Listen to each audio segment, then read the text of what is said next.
Bruce Allison had always been a man in control. At just 35, he'd become one of Nigeria's youngest billionaires, the kind of figure people whispered about in boardrooms and splashed across magazine covers. He didn't inherit wealth, he built it, brick by brick, deal by deal. But none of that mattered now. He collapsed mid-speech at a tech conference in Victoria Island. One moment sharp and commanding, the next slumped behind the podium. Chaos followed. Cameras stopped rolling. Security rushed in. An ambulance howled through Lagos traffic, and by the time Bruce opened his eyes, he was in a private hospital room with wires hooked to his chest and the ceiling spinning faintly above.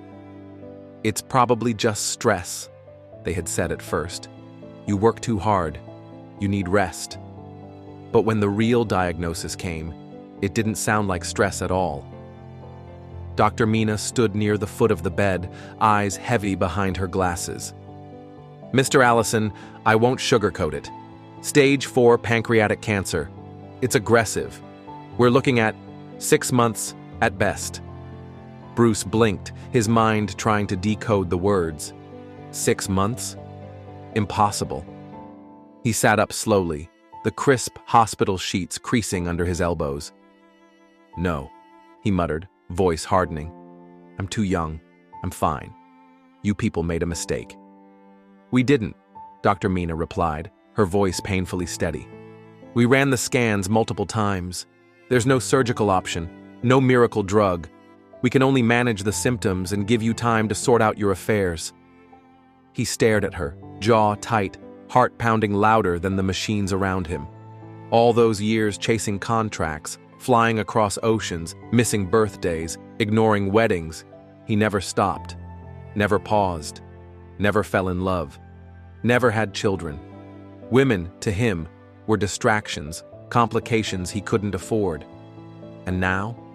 Everything he owned, the towering buildings, the offshore accounts, the patent empire, would go to his vultures of relatives, the same ones who laughed behind his back, called him obsessed, and vanished when he needed help the most. They'd pick his bones clean and smile while doing it.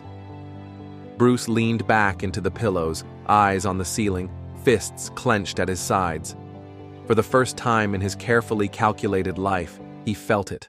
Raw, suffocating fear. Not of death, but of being forgotten. Of all his brilliance becoming dust in someone else's greedy hands. The mansion was quiet.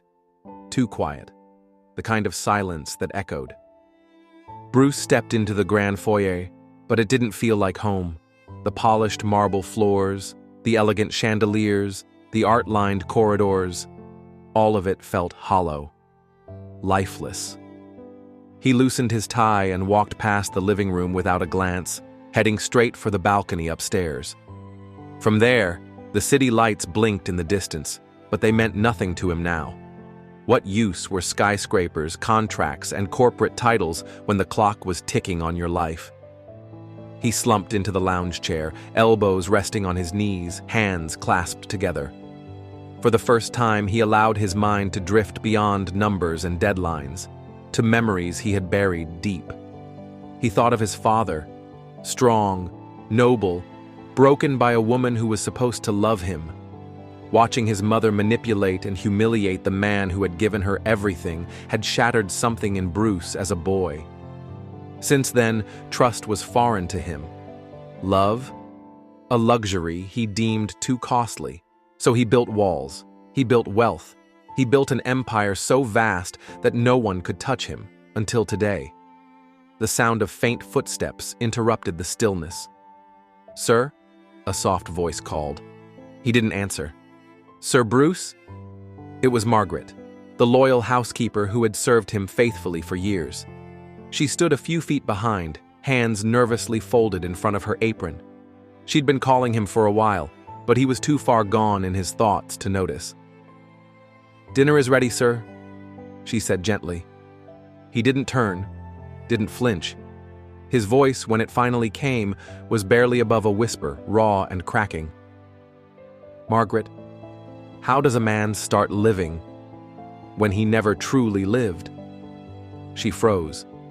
In all her years under this roof, she had never heard him sound so broken, so human. His shoulders were tense, and though he fought it, she could hear the strain in his tone, like he was holding himself together by threads. She took a cautious step forward, heart tightening in her chest. Something was wrong. Terribly wrong. "Sir, are you all right?" she asked, her voice laced with worry. He still didn't look at her, just sat there, staring out into the night as though the stars held answers. His silence was louder than any scream. She knew he wasn't perfect, but he had always treated her with respect, always fair, always decent, and now he looked like a man on the edge of something dark. "If you need anything, sir," she said quietly, her voice tender, "please just let me know." That was when he finally turned his face toward her. "There is something," Bruce said, his voice low and uneven, "but I don't know how to ask it without sounding like a madman." Margaret's brows furrowed gently. "Sir?" He stood up slowly, walking a few steps toward her before pausing, staring at the floor like it might answer for him. Do you know what you're offering, Margaret? Saying you'll help, I mean." She nodded cautiously. "Of course. If there's anything I can do to ease your burden, He cut in, his voice suddenly more cracked than before. "I went to the hospital today." She stiffened. "They said I have stage 4 pancreatic cancer. 6 months, maybe. There's no cure. Just time. Time to tie loose ends. Time to prepare. To die." Her breath caught. 6 months? She whispered, unable to hide the shock on her face. Margaret swallowed hard, whispering to herself, "Why do terrible things happen to the best people?" Bruce gave a slow nod. "Everything I built, all the sweat, the sacrifices, it'll be swallowed by people who never lifted a finger to help me build it. Greedy relatives, opportunists." His eyes met hers. "I don't have an heir, Margaret. I never loved, never married, never trusted women, not after what I saw growing up. But now I need someone I trust, someone who won't use my child to climb some social ladder or rip everything apart." Her heart thudded painfully. "Sir, what exactly are you asking me to do?" He took a step closer, the pain on his face raw. "I want you to carry my child, Margaret." Silence. She blinked, unsure she heard right. "What?" "I need a child. A legacy. And you're the only person I can trust with that." Margaret staggered back slightly, her throat tightening. The tray in her hand trembled. "Sir, I'm a virgin." Bruce froze. "I've never," she said slowly, her voice barely holding together. "I've never been with a man before. I always believed, when that day came, it would be with someone I loved, someone who loved me back." He didn't speak. His expression softened, almost ashamed of the weight he had just placed on her. She lowered her eyes, breath trembling. "What you're asking, it's not just physical. It's not just a favor. It's everything. And I don't know if I can just give myself that way." Bruce's gaze dropped to the floor again. "I understand," he murmured. "I shouldn't have asked." But the moment lingered. The air thickened with everything unspoken. Neither moved, neither breathed too loud. And deep down, Margaret knew. This was just the beginning of something far more complicated than either of them had ever expected. Days rolled by, but the silence between them only grew louder. Margaret did her best to avoid him. Polite smiles, quick exits, conveniently busy hands. She swept the same spot on the staircase twice, lingered in the pantry rearranging spices, and found a sudden passion for folding laundry with military precision. But Bruce noticed. He always noticed. She no longer met his eyes. Her voice, once warm and familiar, had turned distant, cautious. And even when she brought him his tea, it came with a quick nod and a hasty retreat. He said nothing at first, respecting her space, but the quiet stung. Not because she hadn't said yes, but because her absence felt like a punishment, and he couldn't blame her. Then one morning, she found a box on her bed. Wrapped in the softest sky blue silk, a handwritten note lay on top. For everything you've ever done without asking. I'm sorry for making such a request that made you uncomfortable. Thank you for staying. Inside was a delicate gold necklace, simple but elegant, the kind you don't buy for a stranger. She pressed it to her chest, and for the first time in days, tears spilled freely. She sat by the edge of her bed, shaking, remembering every moment he'd been there for her without ever making her feel like she owed him anything, paying her brother's hospital bill in secret, sparing her a job when the staff was being cut, giving her extra without ever bringing it up. He had given so much without expecting anything, and now the same man was dying, asking for the one thing he had never dared to need: connection, legacy, peace. That evening, the sun was melting into the horizon, painting the sky with fire and soft gold. She stepped outside and found him by the pool, sitting on a stone bench, his phone untouched beside him. These days, he no longer busied himself with endless calls or meetings. He just sat, thinking, waiting. She walked slowly toward him. He looked up, surprised to see her. Her hands were clenched, but her gaze was steady. I've thought about it, she said quietly. He didn't say a word, just listened, his eyes searching her face as if afraid any sound from him might interrupt something sacred. I've never done something like this. Never even imagined myself in this kind of story. But if I'm going to give myself to anyone, I'd rather it be someone I respect, someone who has shown me kindness in ways words can't measure. She took a breath, her voice trembling now. I will do it. A long pause stretched between them. His mouth opened slightly, overcome. His voice, when it finally came, was a husky whisper. Margaret, are you sure? She nodded, eyes gleaming in the evening light. I want to give you a child, not out of pity or pressure, but because maybe you deserve to leave something behind that isn't steel and glass, something warm, something human. He turned away slightly, as if afraid to let her see what was rising in his eyes. But it was too late. A single tear slipped down his cheek, and for the first time in his life, not during a business win, not while closing Billionaire deals, Bruce Alison felt seen, felt chosen, not for his empire, but for who he was when all of it fell away. They were supposed to meet with Bruce's lawyer that afternoon.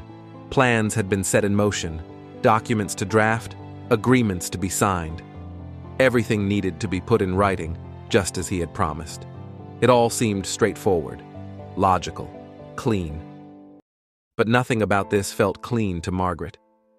Even with all the legal clarity and financial assurance, there was a heaviness sitting on her chest, the kind of weight that no contract could lift. She sat on the edge of her bed for hours, fingers tangled in the hem of her dress, thoughts racing. There was fear, yes, but something deeper too. A sense that once she crossed this line, nothing would ever be the same again. Still, she gathered herself and walked toward his room. She paused in front of the door, hesitating when she heard him humming softly, an old Yoruba tune, low and steady. It was the first time in days that his voice didn't sound like it was buried under sorrow. There was something calm about it, maybe even joyful. She knocked. He opened the door moments later, surprised but visibly pleased. Margaret, he said with a warmth she hadn't seen in weeks. Come in. She stepped inside slowly, her eyes meeting his. He looked different, brighter, lighter. There was life in his gaze again. I was just thinking about you, he said with a soft chuckle. The mother of my child. That still feels unreal. She offered a faint smile, then sat down across from him, steadying her voice. I've been thinking, too, about how we do this. Bruce's expression shifted. The light in his eyes dimmed just a little. He leaned forward, studying her face. I think maybe it should be through a procedure, she said gently. Artificial. It'll be easier, safer. No pressure, no confusion. His face fell, the quiet joy draining from his features. He didn't hide his disappointment. Margaret, he said slowly, reaching across the space between them and gently taking her hand. His palm was warm, trembling slightly. Please don't take this the wrong way. I know what I'm asking is big, maybe even selfish, but I'm not just trying to pass on my name. I want to feel connected to this child, from the beginning, from that first moment, not just read about it on a report or sign a folder. He looked down, his voice softening even more. I've lived most of my life guarded, distant, but if I'm going to leave this world, I want to feel something real before I go. I want to remember what it means to touch hope, not just fund it. She listened, heart aching as he poured himself out. There was no arrogance in his tone, just truth. This is going to be hard, she whispered after a moment, her voice thick with emotion. I know, he replied, still holding her hand. That's why I'm asking you, not telling. I'll never force this. She gently pulled her hand back, rising slowly to her feet. Her eyes lingered on him. I need more time.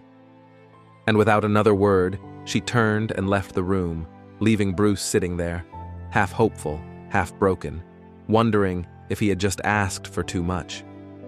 Would you give up your innocence to grant a dying man his final wish? Subscribe for part 2, where everything changes, like If Your Heart's Torn. Comment below, what would you do in Margaret's shoes?